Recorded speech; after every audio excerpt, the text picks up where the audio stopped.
नमस्कार. मी देविदास विठ्ठल जगताप आज पुन्हा एकदा एका नवीन व्हिडिओच्या माध्यमातून आपणा सर्वांसमोर आलेला आहे.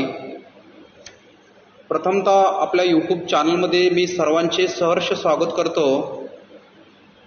आज आपण इयत्ता 12वी विषय भूगोल प्रकरण क्रमांक 4 प्राथमिक आर्थिक क्रिया या घटकाचा अभ्यास करणार आहोत.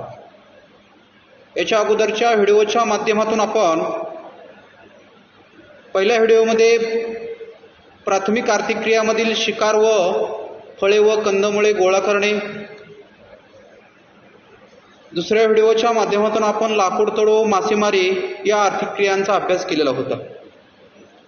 आजच्या व्हिडिओच्या माध्यमातून आपण प्राथमिक आर्थिक क्रियामधील पशुपालन, खाणकाम आणि शेती या उपघटकाचा आज आपण अभ्यास करणार आहोत.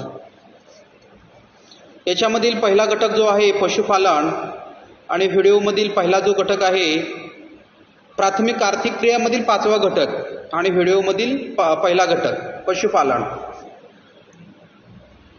पाठ्यपुस्तकामध्ये पान नंबर 36 वरती पशुपालन हा मुद्दा दिलेला आहे. याच्यामध्ये आकृती 4.1 नकाशाचे वाचन करून विचारलेल्या प्रश्नाची उत्तरे लिहा अशा प्रकारे प्रश्न विचारलेले आहेत. एकूण याच्यामध्ये 7 प्रश्न विचारलेले आहेत.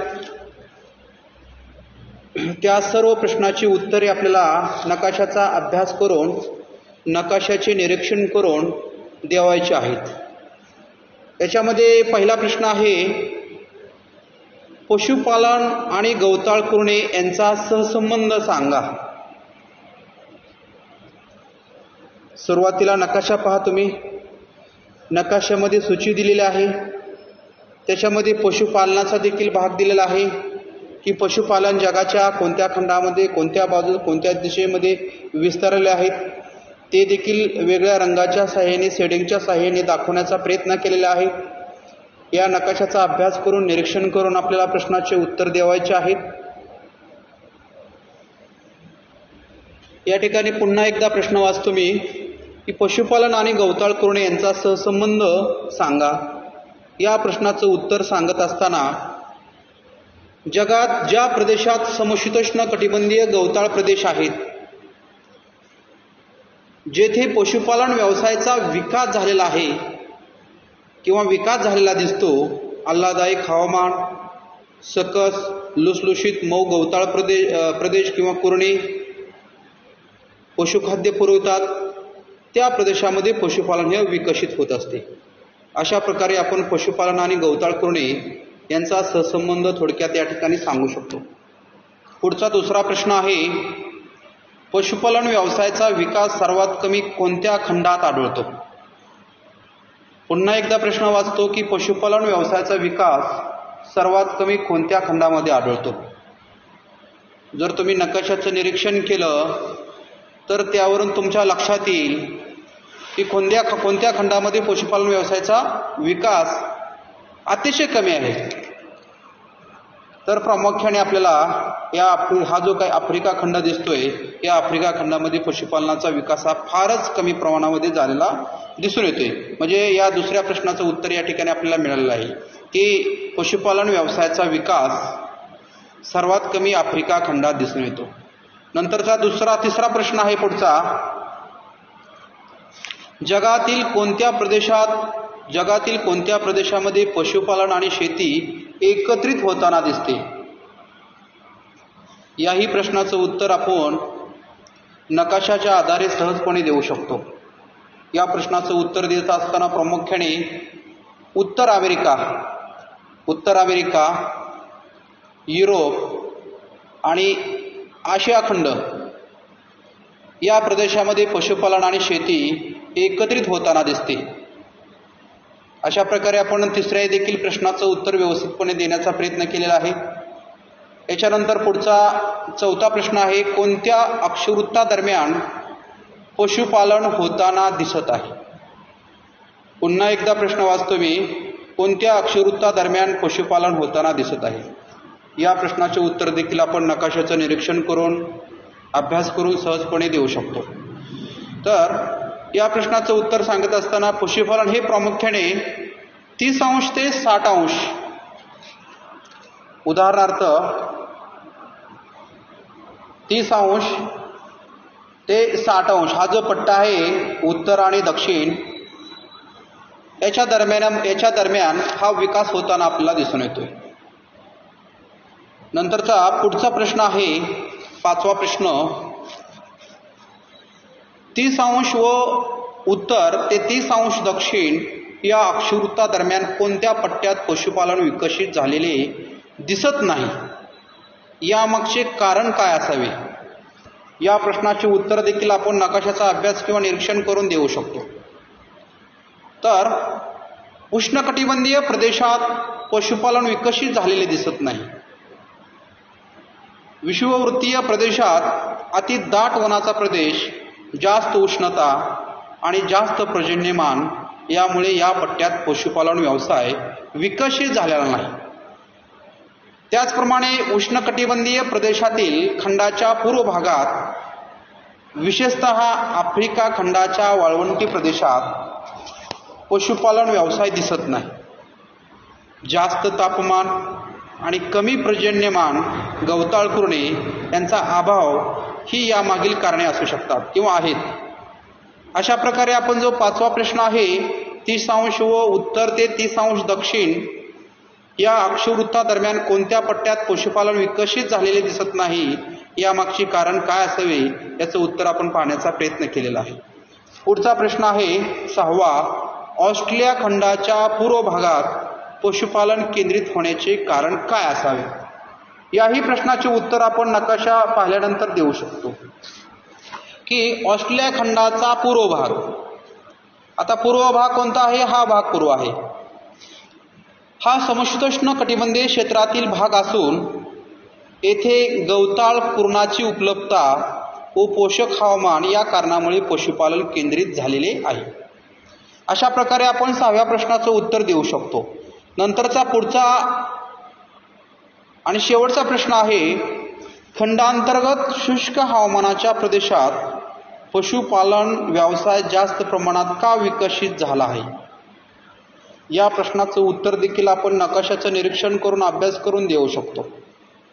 या प्रश्नाचं उत्तर सांगत असताना खंडांतर्गत शुष्क हवामानाच्या प्रदेशात पावसाचे प्रमाण कमी असल्यामुळे तेथे शेती व्यवसायावर मर्यादा पडतात. तसेच तेथे वनाचे प्रमाणही कमी असते व उद्योगही शक्य होत नाहीत. मात्र या प्रदेशात जो काही पाऊस पडतो त्यावर काही तुरळक प्रमाणात गवताळ प्रदेश किंवा कुरणाची वाढ होते आणि त्या आधारे तेथे पशुपालन व्यवसाय विकसित होत असावा. अशा प्रकारे विद्यार्थी मित्रांनो आपण 7व्या प्रश्नाचं देखील उत्तर या ठिकाणी सांगण्याचा प्रयत्न केलेला आहे. म्हणजे या ठिकाणी जे 7 प्रश्न विचारलेले आहेत त्या 7 प्रश्नाची उत्तरे आपण नकाशा क्रमांक 4.1 जो प्राथमिक आर्थिक क्रियाचा नकाशा होता त्या आधारे या प्रश्नाची उत्तरे आपण देण्याचा प्रयत्न केलेला आहे. पुढचा मुद्दा आहे पशुपालन भौगोलिक स्पष्टीकरण. पशुपालन भौगोलिक स्पष्टीकरण.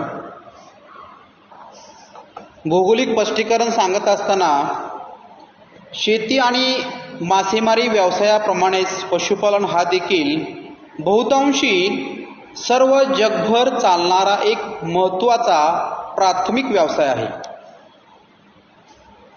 पशुपालनावर विविध घटक परिणाम करतात.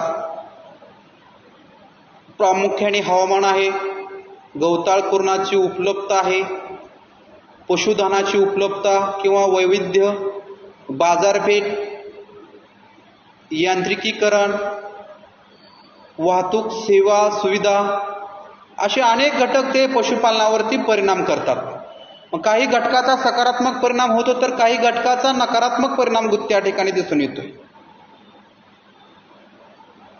पशुपालनाचा व्यवसाय प्रामुख्याने उत्तर गोलार्धात जास्त प्रमाणामध्ये विकसित झालेला दिसून येतो.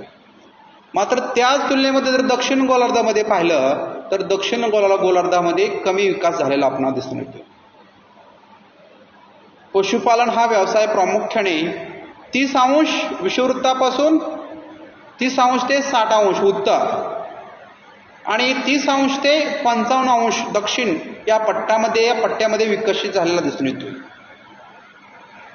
विस्तीर्ण गवताळ कुरणे, आधुनिक तंत्रज्ञान, बाजारपेठ आणि वाहतुकीच्या सोयी या कारणामुळे ऑस्ट्रेलिया, दक्षिण अमेरिका, उत्तर अमेरिका खंडात पशुपालन व्यवसायाचे मोठ्या प्रमाणात यांत्रिकीकरण झालेले आहे. या उलट जर आपण परिस्थिती पाहिली तर विषुववृत्तीय प्रदेशात घनदाट वने, रोगट हवामान, निकृष्ट चारा या कारणामुळे विषुववृत्तीय प्रदेशात पशुपालन व्यवसायाचा विकास फारसा त्या ठिकाणी झालेला दिसून येत नाही. तसेच भारतासारख्या अनेक मोसमी हवामानाच्या प्रदेशात शेती आणि पशुपालन हे एकमेकांना पूरक व्यवसाय म्हणून केले जातात. त्याच्यामुळे त्या ठिकाणी पशुपालनाचा देखील विकास मोठ्या प्रमाणामध्ये झालेला दिसून येतोय. अशा प्रकारे आपण पशुपालनाचे भौगोलिक स्पष्टीकरण या ठिकाणी थोडक्यात पाहण्याचा प्रयत्न केलेला आहे. पुढचा मुद्दा आहे पाठ्यपुस्तकामध्ये पान नंबर 36 वरती शोधापावा असं विचारलेलं आहे की प्राणी संसाधनाच्या अतिवापरामुळे मानवी जीवन व पर्यावरण यावर काय परिणाम होतो ते शोधा म्हटलेलं आहे. आता या पाठ्यपुस्तकाचा अभ्यास करत असताना आपल्याला एक गोष्ट लक्षात आली असेल की त्या गोष्टीचा आधार घेऊन या प्रश्नाचं उत्तर आपल्याला शोधायचं आहे. की प्रश्न असा आहे की प्राणी संसाधनाच्या अतिवापरामुळे मानवी जीवन व पर्यावरण यावर काय परिणाम होतो ते शोधा म्हटलेलं आहे. तर याच्यामध्ये जर आपण 2 कॉलम केले, प्राणी संसाधनाच्या अतिवापरामुळे होणारा मानवी जीवनावरील परिणाम आणि प्राणी संसाधनाच्या अतिवापरामुळे होणारा पर्यावरणावरील परिणाम. तर सुरुवातीला पाहूया आपण प्राणी संसाधनाच्या अतिवापरामुळे होणारा मानवी जीवनावरील परिणाम. तर कोणकोणता परिणाम होतो तर प्रदूषण होतं, जैविक प्रदूषण असेल किंवा रोगराईमुळे त्या ठिकाणी संसर्ग देखील होऊ शकतो. संसर्ग देखील होऊन अनेक मोठ्या प्रमाणात दुष्परिणाम देखील होऊ शकतात. हे मानवावरती परिणाम होऊ शकतात की प्राणी संसाधनाच्या अतिवापरामुळे. त्याचबरोबर प्राणी संसाधनाच्या अतिवापरामुळे पर्यावरणावरती परिणाम कोणते होतात तर अतिचराई, याच्यामुळे मृदेची धूप होते, असंतुलित परिसंस्था बिघडते, असंतुलित अन्न साखळी आणि अन्नजाळे याच्यामध्ये देखील मोठ्या प्रमाणात तफावत निर्माण होते. अशा प्रकारे आपण प्राणी संसाधनाच्या अतिवापरामुळे मानवी जीवन व पर्यावरण यावर परिणाम होत असलेलं या ठिकाणी आपण सांगण्याचा प्रयत्न केलेला आहे. याच्या पुढचा मुद्दा आहे खाणकाम. याच्यामध्ये पान नंबर 36 आणि 37 वरती आकृती क्रमांक 4.1 नकाशाचे वाचन करून विचारलेल्या प्रश्नाची उत्तरे लिहा अशा प्रकारचा प्रश्न आपल्याला खाणकामासंदर्भात केलेला आहे. यामध्ये एकूण 4 प्रश्न विचारलेले आहेत. या 4 प्रश्नाची उत्तरे आपल्याला नकाशाचा अभ्यास करून जे प्राथमिक आर्थिक क्रियाचा जो नकाशा आहे त्या नकाशाचा आधार घेऊन या प्रश्नाची उत्तरे आपल्याला सोडवायची आहेत. याच्यामध्ये पहिला प्रश्न आहे खाणकाम व्यवसाय उत्तर अमेरिकेच्या कोणत्या भागात आहेत. प्रश्न असा आहे की खाणकाम व्यवसाय उत्तर अमेरिकेच्या कोणत्या भागात आहे. या ठिकाणी आपल्याला नकाशा पाहावा लागेल की नकाशाचा अभ्यास करावा लागेल, त्याचं डिरेक्शन करावं लागेल, तेव्हा त्या प्रश्नाचं उत्तर आपण सहजपणे सांगू शकतो. तर या ठिकाणी या प्रश्नाचं हा काय आहे उत्तर अमेरिका आहे. उत्तर अमेरिकेचा भाग आहे हा. तर या ठिकाणी खाणकाम व्यवसाय आपल्याला कुठे दिसतोय त्या ठिकाणी सूची पाहिली तर लक्षात आले असेल तुम्हाला. बघा या ठिकाणी आपल्याला खाणकाम व्यवसाय मोठ्या प्रमाणामध्ये अनेक ठिकाणी असलेला दिसून येतो. तर उत्तर खाणकाम व्यवसाय मुख्यतः उत्तर अमेरिकेच्या वायव्य भागात म्हणजे या भागात या भागामध्ये केंद्रित झालेला दिसून येतोय. म्हणजे पहिला जो प्रश्न आहे की खाणकाम व्यवसाय उत्तर अमेरिकेच्या मुख्यतः कोणत्या भागात आहे, तर आपण त्या ठिकाणी वायव्य भाग त्या ठिकाणी त्याचं उत्तर सहजपणे सांगू शकतो. वायव्य. अशा रीतीने विद्यार्थी मित्रांनो आपण पहिल्या प्रश्नाचं उत्तर या ठिकाणी सांगण्याचा प्रयत्न केलेला आहे. दुसरा प्रश्न आहे दक्षिण अमेरिका खंडाच्या कोणत्या किनारपट्टीवर, प्रश्न नीट पहा तुम्ही, दक्षिण अमेरिका खंडाच्या कोणत्या किनारपट्टीवर खाणकाम व्यवसाय केंद्रित झालेला आढळतो. या देखील प्रश्नाचं उत्तर आपल्याला नकाशाचा अभ्यास, नकाशाचे निरीक्षण करून द्यावायचे आहे. तर हा दक्षिण अमेरिका खंड आहे. या दक्षिण अमेरिका खंडाच्या पश्चिम किनारपट्टी, आता पश्चिम किनारपट्टी देखील माहिती असणं गरजेचं आहे आपल्याला. तर हा पश्चिम किनारपट्टीचा भाग आहे. या दक्षिण अमेरिका खंडाच्या पश्चिम किनारपट्टीवर खाणकाम व्यवसाय थोडक्यात केंद्रित झालेला आहे या भागामध्ये.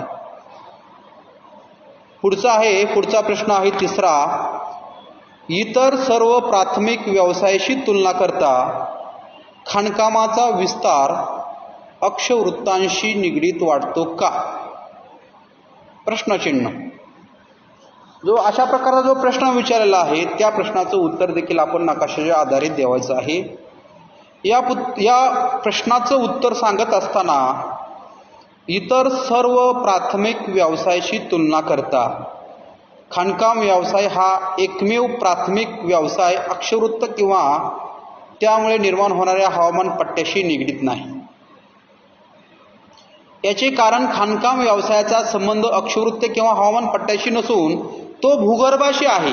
भूगर्भ रचना कशी आहे, खडकाची निर्मिती कशी झालेली आहे, खडकाच्या निर्मितीमागे कोणकोणते घटक आहे, यावरती आधारित असले दिसून येते. अशा प्रकारे आपण तिसऱ्या प्रश्नाचं उत्तर देखील या ठिकाणी नकाशाचा आधार घेऊन या ठिकाणी सांगण्याचा प्रयत्न केलेला आहे.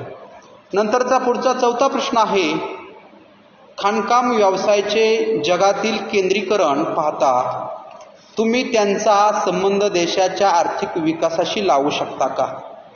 या प्रश्नाचं उत्तर देखील आपण नकाशाचा अभ्यास करून द्यावायचं आहे.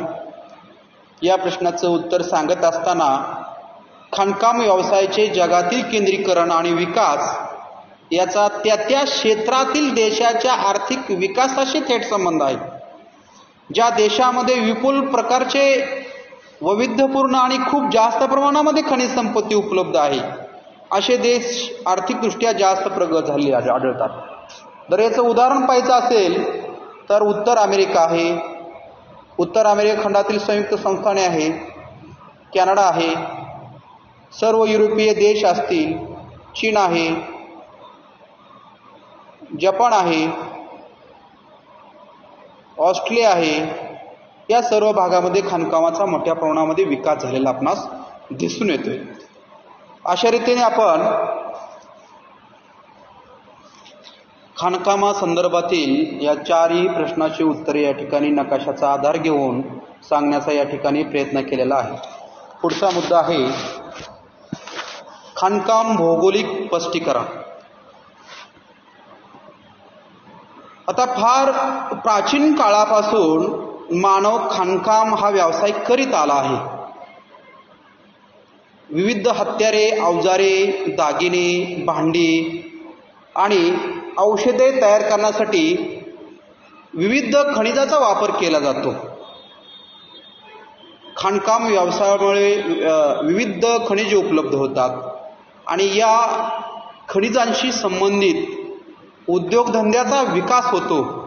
उद्योगधंद्याच्या विकासामुळे पर्यायाने देशाची आर्थिक प्रगती देखील होते. खाणकामाचं भौगोलिक स्पष्टीकरण पाहत असताना खाणकाम व्यवसायामुळे विविध खनिजे उपलब्ध होतात आणि या खनिजाशी संबंधित उद्योगधंद्याचा विकास होतो. उद्योगधंद्याच्या विकासामुळे पर्यायाने देशाची आर्थिक प्रगती होते. म्हणजेच देशाच्या आर्थिक प्रगतीत आणि विकासात खाणकाम व्यवसायाचा महत्त्वपूर्ण असा हातभार असतो. समुद्राच्या आणि महासागराच्या तळातून सुद्धा खाणकाम व्यवसायाद्वारे आता खनिज तेल, नैसर्गिक वायूचे उत्पादन घेता येते. तसेच मानवाच्या एकूण उत्क्रांतीच्या सर्व टप्प्यामध्ये खनिजाचा विविध स्वरूपात वापर केलेला आढळतो आणि त्यानुसारच उत्क्रांतीच्या टप्प्यात कांस्ययुग, ताम्रयुग, लोहयुग आणि अणुयुग याप्रमाणे टप्पे आढळतात. खाणकाम व्यवसायाचे स्वरूप मात्र इतर प्राथमिक व्यवसायापेक्षा वेगळे आहे. इतर प्राथमिक व्यवसायात मानव नैसर्गिक घटकाचा वापर करून विविध प्राथमिक व्यवसाय वेगवेगळ्या स्वरूपामध्ये पाडत असतो. उदाहरणार्थ शेती या घटकामुळे अनेक नैसर्गिक घटक उपयोगास येतात आणि त्या आधारे मानव विविध शेती व्यवसाय करतो. अशा प्रकारे स्वातंत्र्य मानवास खाणकाम व्यवसायामध्ये नाही.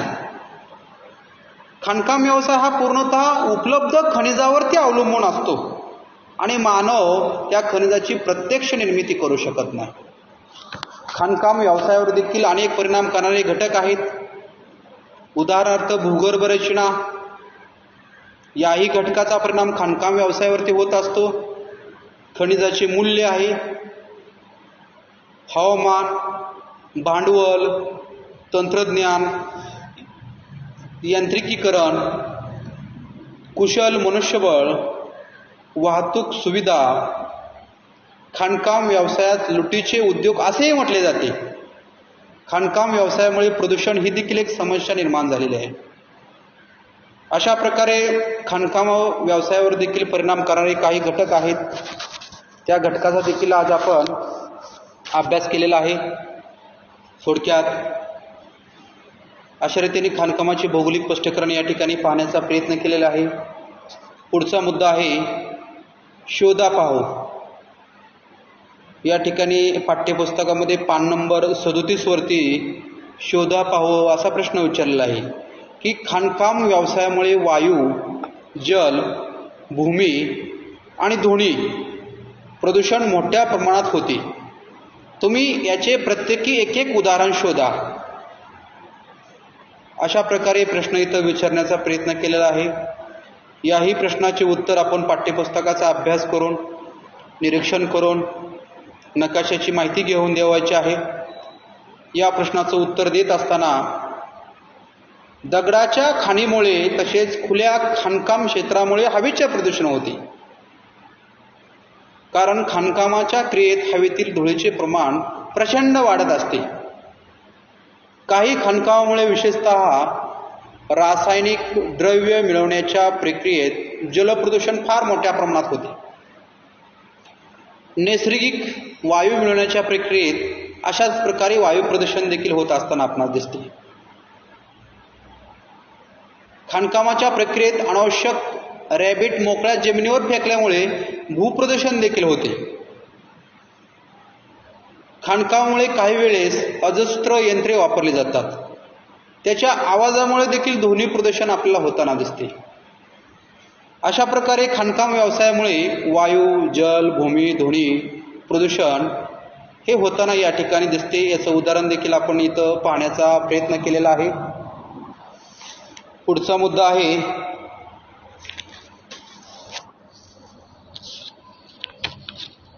पाठ्यपुस्तकामध्ये पान नंबर 37 वरती शेती हा मुद्दा दिलेला आहे. त्या मुद्द्यामध्ये करून पहा असं विचारलेलं आहे. याच्यामध्ये अ, आ, ई स्तंभाचे निरीक्षण करून साखळी पूर्ण करा. तसेच अस्तंभामध्ये चित्रासंबंधीचे वैशिष्ट्य व प्रकार यांचा क्रमांक लिहा म्हटलेला आहे. या ठिकाणी आपण स्क्रीनवरती जर चित्र पाहिले, या ठिकाणी चित्र दिलेलं आहे. तिथं शेतीचा प्रकार क्रमांक म्हटलेला आहे. परत शेतीचे वैशिष्ट्य क्रमांक विचारलेला आहे. दुसऱ्या कॉलममध्ये वैशिष्ट्य दिलेले आहेत आ. परत पुढच्या कॉलममध्ये ई शेती प्रकार दिलेला आहे. तर या ठिकाणी जे चित्र दिलेले आहेत त्याच्यामधील शेतीचा प्रकार आणि वैशिष्ट्य क्रमांक आपल्याला सांगायचा आहे. जर आपण ही सर्व चित्र पाहिली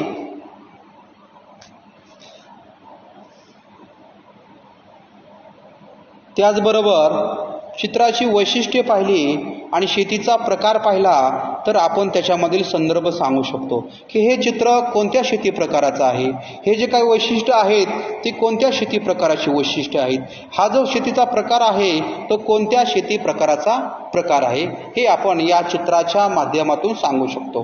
केव्हा सांगू शकतो? जेव्हा आपण या चित्र पाहू, जेव्हा त्या चित्राची आपण वेगवेगळी वैशिष्ट्ये पाहू, जेव्हा आपण त्याचे प्रकार पाहू, त्याच्यावरून त्याचा आपण अंदाज त्या ठिकाणी बांधू शकतो.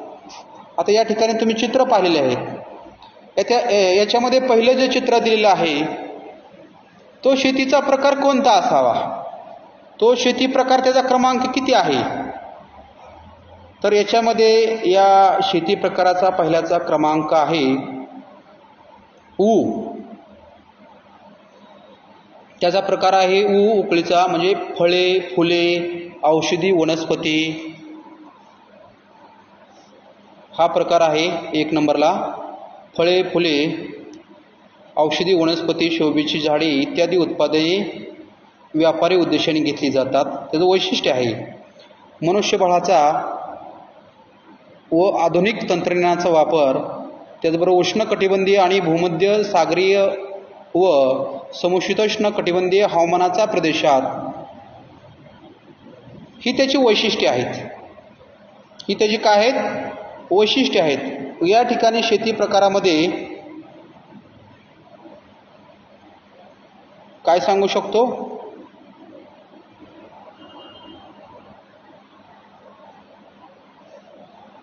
या ठिकाणी पाठ्यपुस्तकामध्ये जे काही चित्र दिलेलं आहे हे चित्र, या चित्रामधील जी काही समोर वैशिष्ट्ये आहेत ती वैशिष्ट्ये या चित्राशी मिळती जुळती नाहीत. परंतु याची जर या चित्राची वैशिष्ट्ये पाहिजे असेल तर या चित्राची वैशिष्ट्ये आहेत ऊ. तर या ठिकाणी ऊ मध्ये जी काही वैशिष्ट्ये दिलेली आहेत ती वैशिष्ट्ये या ठिकाणी लागू पडतात की फुले, फळे, औषधी वनस्पती, शोभेची झाडे इत्यादी उत्पादने व्यापारी उद्देशाने घेतली जातात.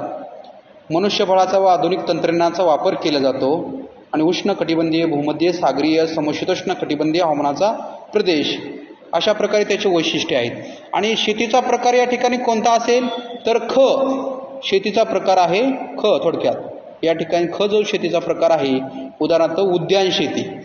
तर पहिल्या चित्राची वैशिष्ट्ये आणि शेतीचा प्रकार या ठिकाणी आपण सांगण्याचा प्रयत्न केलेला आहे. ख ही काय? उद्यान शेती आहे. पहा तुम्ही पुढं बघा, या ठिकाणी उद्यान शेती दिलेली आहे.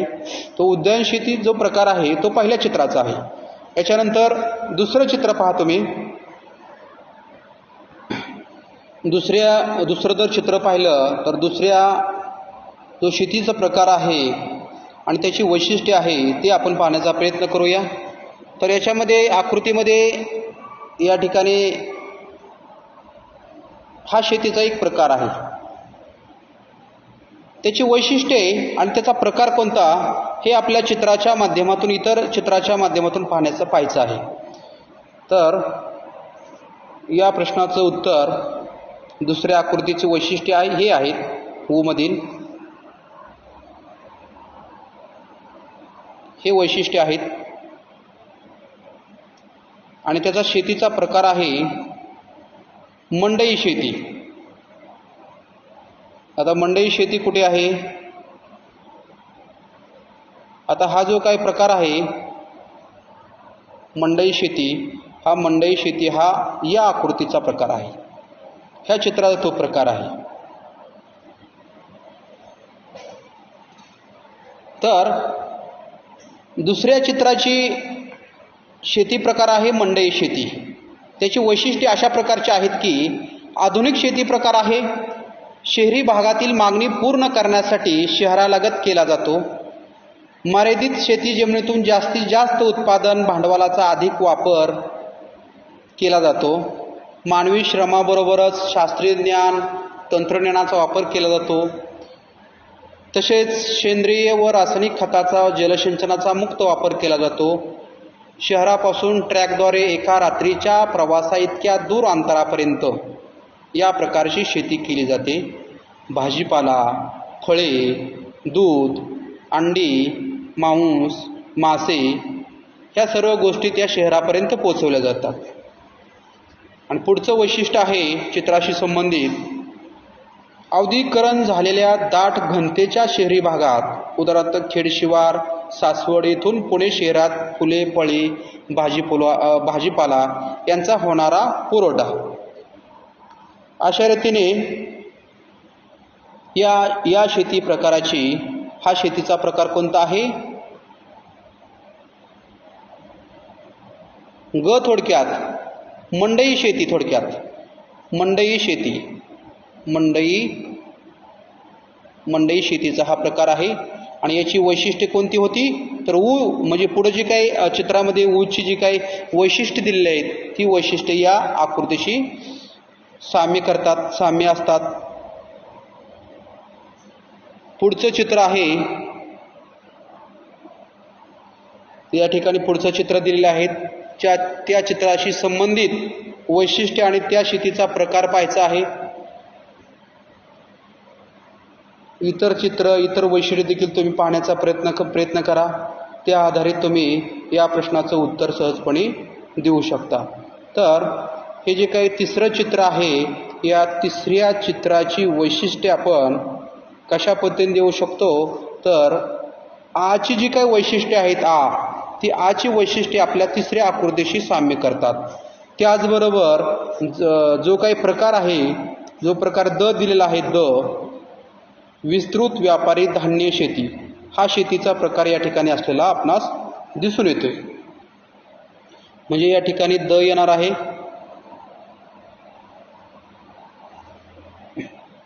हा शेतीचा प्रकार आहे आणि वैशिष्ट्ये कुठली आहेत? आची वैशिष्ट्ये आहेत। जो आ घटक दिलेला आहे त्या ठिकाणची वैशिष्ट्ये या ठिकाणी येणार आहेत। उदाहरणार्थ शेतीचा आकार कसा आहे? मोठा आहे। चित्रामध्ये देखील तुम्ही पाहण्याचा प्रयत्न करा। भांडवलाचा, आधुनिक कृषी यंत्राचा वापर अधिक केला जातो। एक पीक पीक असते किंवा एक पीक पद्धती या ठिकाणी अवलंबली जाते। पेरणीपासून काढणीपर्यंतचे सर्व कामे यंत्राच्या साहाय्याने केली जातात। शेती व व्यापारी पशुपालन एकत्रित केले जाते। हेक्टरी उत्पादन कमी, दरडोई उत्पन्न जास्त असते, कारण का या प्रदेशामध्ये लोकसंख्या कमी असते। समशीतोष्ण कटिबंधीय गवताळ प्रदेश, उदाहरणार्थ tapes, prairie, downs, pampas, failed. त्याचबरोबर म्हणजे या प्रदेशामध्ये ही शेती केली जाते। या ठिकाणी गहू, मका ही प्रमुख पिके असतात।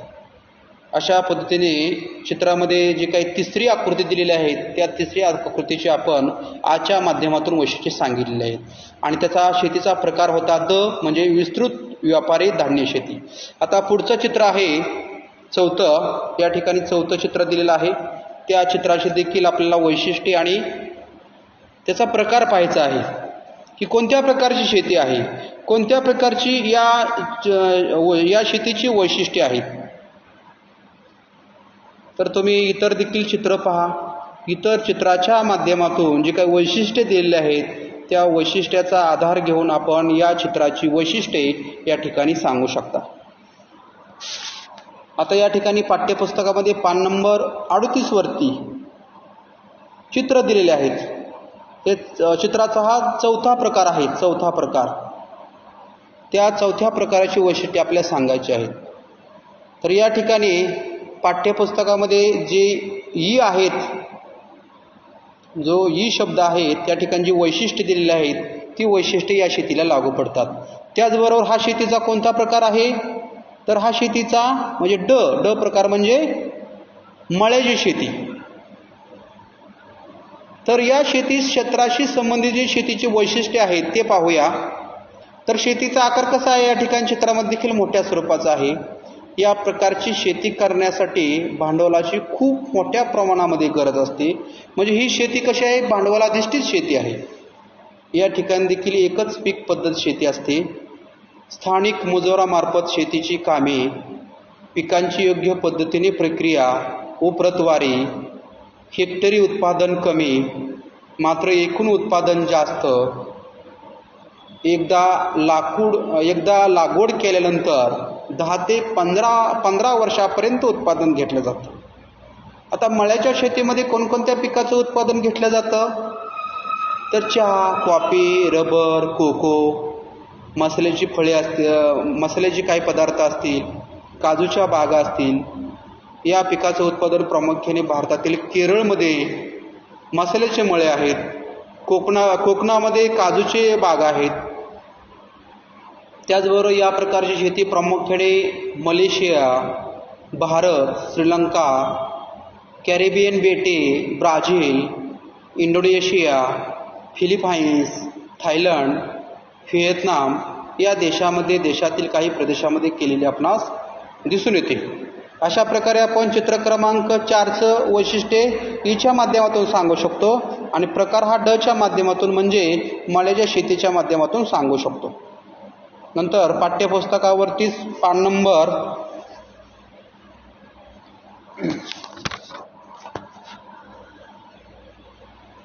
39 वरती पुढचं चित्र दिलेलं आहे. 5वं चित्र. त्या चित्राचं निरीक्षण करून अभ्यास करून आपल्याला त्याची वैशिष्ट्ये शोधायची आहेत आणि चित्राचा प्रकार देखील शेतीचा प्रकार देखील त्या माध्यमातून शोधायचा आहे. जर आपण बाकीची सर्व वैशिष्ट्ये पाहिली, चित्रे पाहिली, तर त्या आधारे आपण त्या शेतीची वैशिष्ट्ये सांगू शकतो किंवा त्या शेतीचा प्रकार आपण सांगू शकतो. तर हे जे काही चित्र आहे 5व्या क्रमांकाचं पान नंबर पाठ्यपुस्तकातील 39 वरील या चित्राची वैशिष्ट्ये प्रामुख्याने आपण अच्या माध्यमातून सांगू शकतो, ज्या ठिकाणी अवैशिष्ट्ये दिलेले आहे. आणि शेतीचा प्रकार कोणता आहे तर शेतीचा प्रकार जो घ आहे म्हणजे सखोल उदरनिर्वाह शेती, हा जो काही शेतीचा प्रकार आहे तो प्रकार या ठिकाणी असलेला आपणास दिसून येतो. तर या ठिकाणी वैशिष्ट्ये कोणकोणती आहेत पाहूया आपण. की शेत जमिनीचा आकार कसा आहे, लहान आहे. कमीत कमी जागेत जास्तीत जास्त उत्पादन काढण्याचा प्रयत्न केलेला आहे. अन्नधान्याच्या उत्पादनास प्राधान्य दिलेलं आहे. मानवी श्रम व प्राण्यांचा वापर जास्त केलेला दिसून येतोय. त्याचबरोबर या प्रकारची शेती प्रामुख्याने चीन, भारत, जपान, कोरिया, श्रीलंका, पूर्व आशिया खंडातील काही देश याच्यामध्ये केलेली आपणास दिसून येते. प्रामुख्याने मान्सून हवामानाचा प्रदेश आहे, त्या ठिकाणी या प्रकारची शेती जास्तीत जास्त प्रमाणामध्ये केली जाते. आणि या शेतीमधील प्रामुख्याने तांदूळ हे काय प्रमुख पीक आहे. अशा प्रकारे या शेतीस सखोल उदरनिर्वाह शेती म्हटले जाते. म्हणजे ही जी काही चित्रामधील शेती आहे, ही शेती त्या शेतीची वैशिष्ट्ये कोणती आहेत, जी अशी निगडीत आहेत ती वैशिष्ट्ये या ठिकाणी देण्याचा प्रयत्न केलेला आहे. आणि प्रकार कोणता आहे, सखोल उदरनिर्वाह शेती हा प्रकार आहे म्हणजे ग. पुढचा प्रकार आहे, पुढचं चित्र आहे शेवटचं 6वं चित्र या ठिकाणी दिलेलं आहे.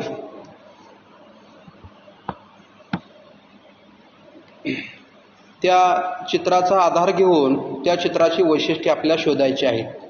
वैशिष्ट्ये शोधत असताना इतर आकृत्या, इतर वैशिष्ट्ये, इतर शेतीचे प्रकार आपल्याला पाहावाच लागणार आहे.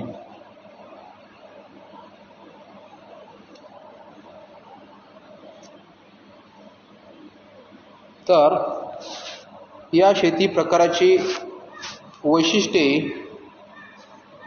ई मध्ये असलेले दिसून येतात. म्हणजे थोडक्यात इल्लुंबीचा आणि त्याचा जो प्रकार आहे तो प्रकार आपल्याला क मध्ये असलेला दिसून येतोय. क म्हणजे थोडक्यात स्थलांतरित शेती. हा आकृतीचा प्रकार पाहतोय आपण चित्राचा.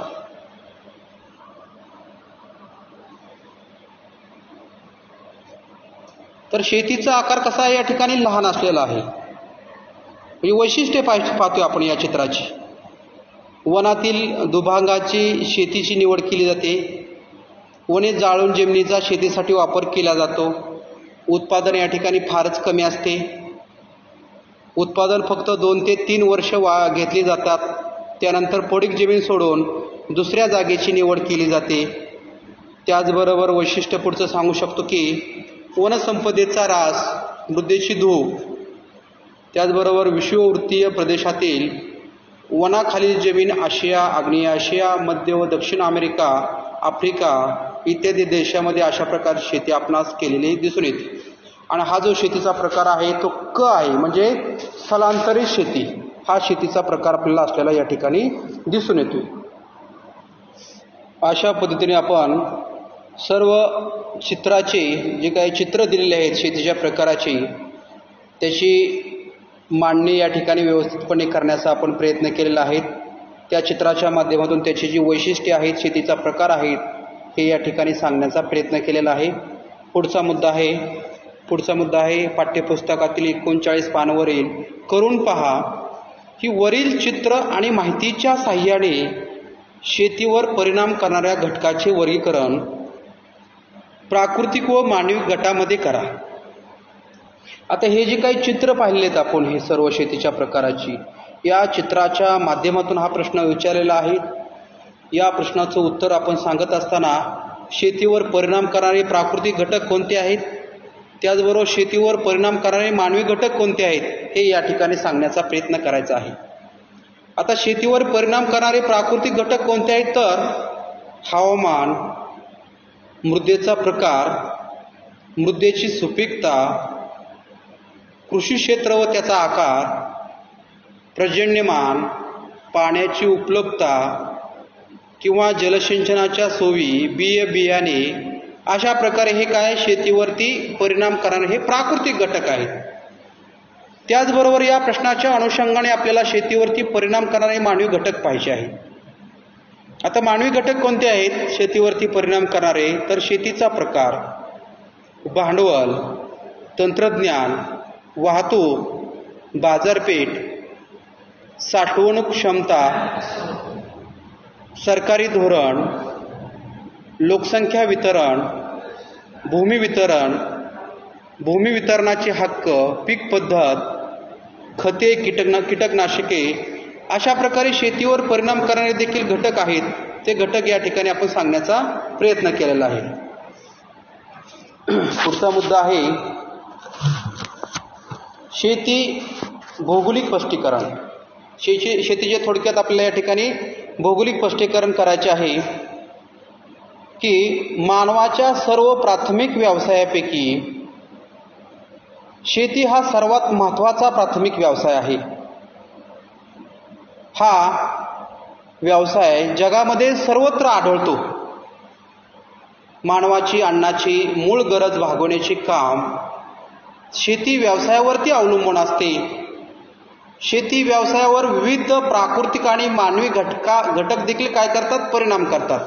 हे वरील आपण तक्त्यामधून अनेक प्रकारे पाहिलेलं आहे. शेती व्यवसायाचे विविध प्रकार आहेत. त्यात प्रामुख्याने सखोल उदरनिर्वाह शेती, विस्तृत व्यापारी धान्य शेती, स्थलांतरित शेती, उद्यान शेती, मळ्याची शेती, मंडई शेती हे प्रमुख शेती प्रकार आहेत. जगातील विविध भागात शेती प्रकार प्रसिद्ध आहेत. विविध शेती प्रकार व त्यांची वैशिष्ट्ये यांची माहिती वरील तक्त्यामध्ये दिलेली आहे. विषुववृत्तीय प्रदेशात मेळाची शेती विशेष प्रसिद्ध आहे. मेळाची शेती. त्याचप्रमाणे समशीतोष्ण कटिबंधीय गवताळ प्रदेशात विस्तृत व्यापारी धान्य शेती प्रसिद्ध आहे. मान्सून हवामानाच्या दाट लोकसंख्येच्या प्रदेशात सखोल उदरनिर्वाह शेती हा प्रकार मोठ्या प्रमाणामध्ये आढळतो. तर शहराच्या आसपासच्या बाजारपेठेच्या गरजा पूर्ण करण्यासाठी मंडई शेती ही प्रमुख शेती या ठिकाणी दिसून येते. शेतीत कार्यरत लोकसंख्येच्या प्रमाणातही प्रदेशानुसार फरक दिसून येतो. युरोप, अमेरिका, ऑस्ट्रेलिया या खंडातील शेती क्षेत्रात कमी लोकसंख्या गुंतलेली आहे. या उलट आशियातील शेती क्षेत्रात जास्त लोकसंख्या शेती करताना दिसते. या आधारे देखील त्या ठिकाणचे शेती प्रकार पडलेले आहेत. शेती क्षेत्रास विविध समस्यांना तोंड द्यावे लागत आहे, ज्यात प्रामुख्याने पाण्याची उपलब्धता, हवामानातील बदल, अवकाळी पाऊस, वनांचा ऱ्हास, मृदा धूप या प्रमुख समस्याचा समावेश त्या ठिकाणी होत असतो. याचा देखील कुठेतरी आपण विचार करणं गरजेचं आहे. अशा प्रकारे आपण शेतीचे भौगोलिक स्पष्टीकरण या ठिकाणी सांगण्याचा प्रयत्न केलेला आहे. त्याच्यामध्ये पाठ्यपुस्तकामध्ये अगदी शेवटी पान नंबर 40 वरती जरा विचार करा असं विचारलेलं आहे की पॉलीहाऊस हरितगृह यांचा उपयोग विशिष्ट प्रदेशातील वनस्पती इतर प्रदेशात वाढवण्यासाठी केला जातो. असा प्रयोग हिमच्छादित प्रदेशामध्ये करता येऊ शकतो का? आणि दुसरा प्रश्न विचारला आहे की या पाठात अभ्यासलेल्या आर्थिक क्रियाविषयी कोणत्या प्राथमिक क्रिया मानव करत असावा त्यावर वर्गात चर्चा करा आणि त्याची यादी करा. विद्यार्थी मित्रांनो, या प्रश्नाचं उत्तर तुम्ही सोडण्याचा निश्चितपणे प्रयत्न करा. अनेक वेळा हे पुस्तक आपलं प्रकरण प्राथमिक आर्थिक क्रिया वाचण्याचा प्रयत्न करा. व्हिडिओ देखील तुम्ही पहा. त्या आधारे तुम्ही या प्रश्नाचं उत्तर तुम्ही सहजपणे देऊ शकता. त्याचबरोबर या खाली देखील स्वाध्याय दिलेला आहे. तो स्वाध्याय देखील तुमच्या वहीमध्ये सोडवणे आवश्यक आहे. तो स्वाध्याय सोडवत असताना 1-2 वेळा व्हिडिओ वाचा, पाठ्यपुस्तकाचं वाचन करा. त्यावेळेला तुम्हाला तो स्वाध्याय सोडवणं खूप सोपं जाणार आहे. अशा रीतीने आज आपण विद्यार्थी मित्रांनो पशुपालन, खाणकाम आणि शेती या संदर्भात जी काही माहिती आहे ती सर्व माहिती या ठिकाणी आज या व्हिडिओच्या माध्यमातून आपण पाहण्याचा प्रयत्न केलेला आहे. मला निश्चितपणे खात्री आहे की हे प्रकरण तुम्हाला समजले असतील. जर काही अडचणी असेल तर तुम्ही कमेंट बॉक्समध्ये नोंदवा. याच्यामध्ये नक्कीच आम्ही सुधारणा करण्याचा प्रयत्न करूया. तुर्तास धन्यवाद.